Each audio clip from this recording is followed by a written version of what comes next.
Folk, zdaj pa samo eno vprašanje, ne.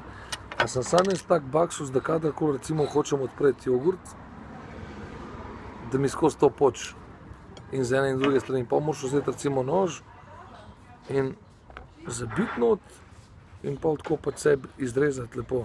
In zdaj mene zanima, a sem jaz sam tak baksus, ali se to še pač komu drugemu dogaja. Vse na vsake toliko cajta 1/5 mi po moje rata odpreti normalno, ampak če je to tako, brez veze pa sploh to daje gor, pa bi mogel narediti pač odpri si ga, ne vem, z nožem ali kaj.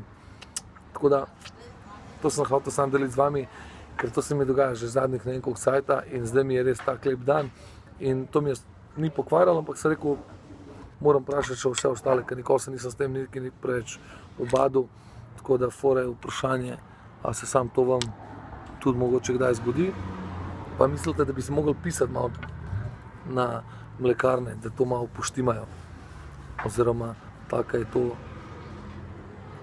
pač prišel do tega patenta, da probi iščejo mogoče nov patent.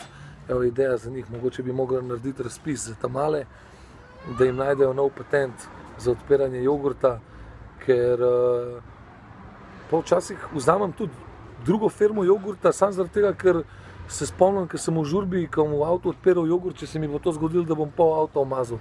Tako da to je zelo pomemben patent pri odpiranju jogurta in upam, da bojo mlekarne to mojo idejo resno vzele in da bojo naredile natečaj za mlade, da potem lahko pač se pokažejo inovativni mladi ljudje. Tako da delite magar to naprej, na mlekarne ali kva je to, ja, to je itak naše, zaenkrat. In kaj ne rečem, dober tek, jaz grem jaz, vi pa delite kar ste, pa.